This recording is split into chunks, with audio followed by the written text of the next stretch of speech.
Sometimes in life, children grow into adults and they're damaged by circumstances that they encountered in their youth.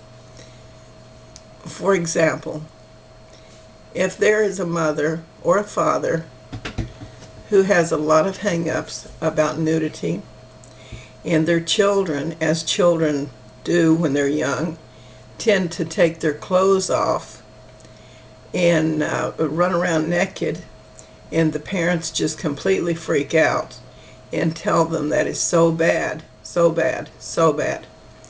The child, from repetition, grows into an adult believing that to be nude is very bad.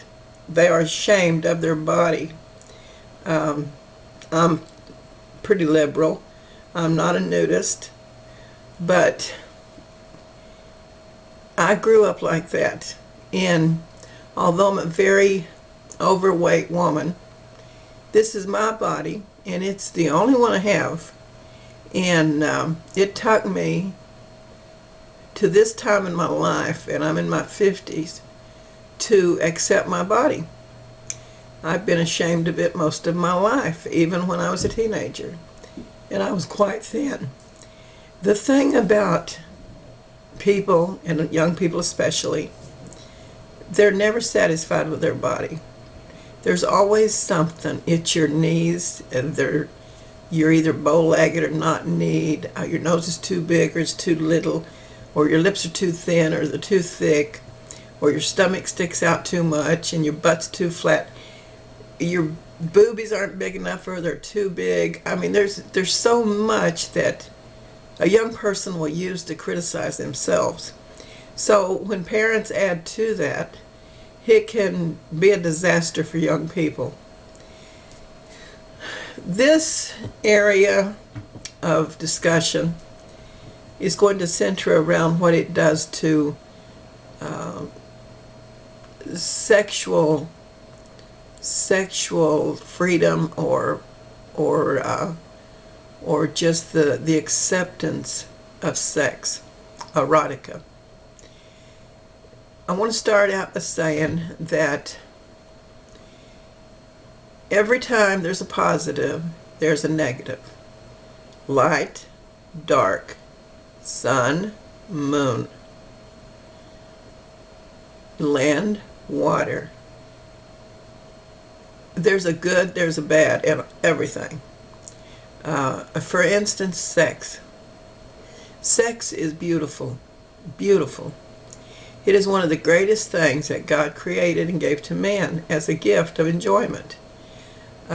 When it is used correctly. When it isn't, when it is actually abused and used by pedophiles and sex offenders, in rape and violence, it's very ugly. The problem is some people, because of their upbringing, because of the things that they were taught when they were young about this or that being so bad. I have a friend who, at a young age, he was interested in a young girl. She stayed all night with his sister, and during the night they were up naked in the living room, and his mother got up and she made such a horrible scene that it affected him for the rest of his life. And he cannot interact well with women, and he's 50-some years old. And he can't really get an erection because all of this did a lot to him, and he feels threatened. And it was that harping, yelling voice in the middle of something, which is a natural thing in a young boy anyway, or girl, boys mostly, because boys have to initiate usually these kind of sessions. They need to be building their confidence at that time, and they don't need to be knocked down in such a way. But it affected him for years, and he's going on 60 years old now.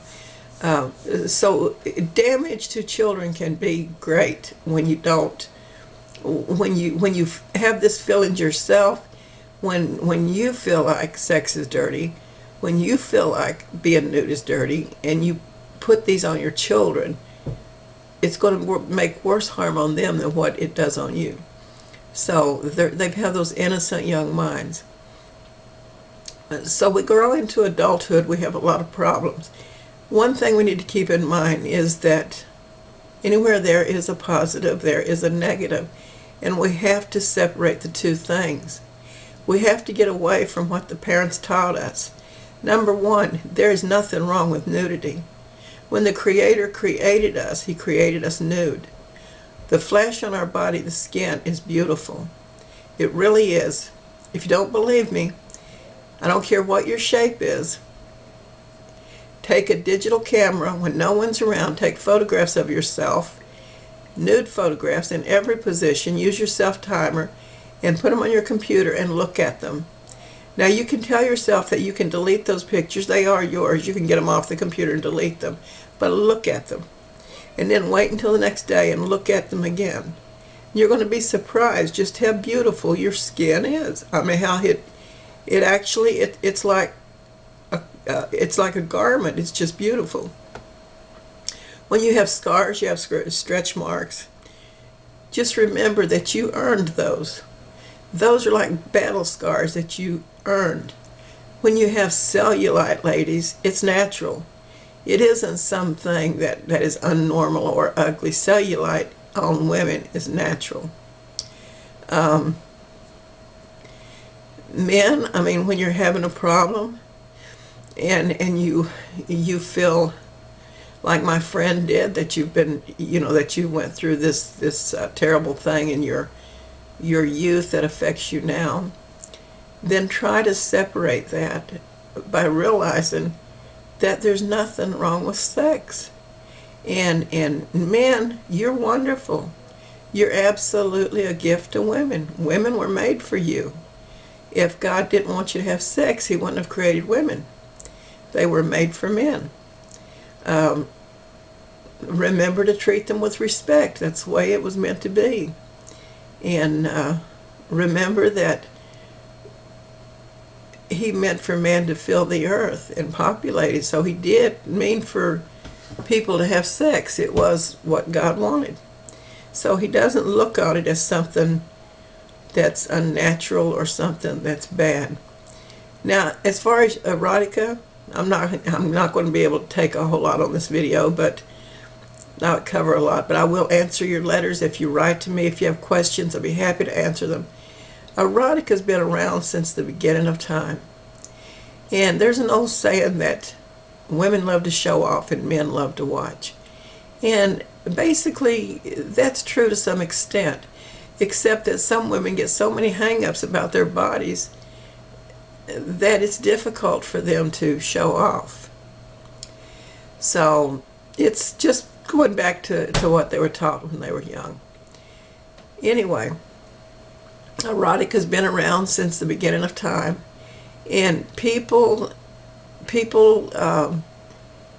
it can be erotic without even trying. And people's minds are curious. Children learn by looking. Men learn by looking. We all learn by looking. So when you think of erotica, you shouldn't think of something disgusting and bad. It can be educational. And as a young man, it is good to watch erotic things and to learn from them, because hopefully you'll have a partner in your life that you will want to satisfy. So, think about how beautiful sex is, how much you can be scarred when you're youthful. Try to overcome all this and look at the positive side. If you have any questions, if you want to talk about it, just write me a letter. We'll discuss it. I have to go. My time's running out, but I want to remind you guys and gals that romance is everywhere you look, and love is lurking nearby.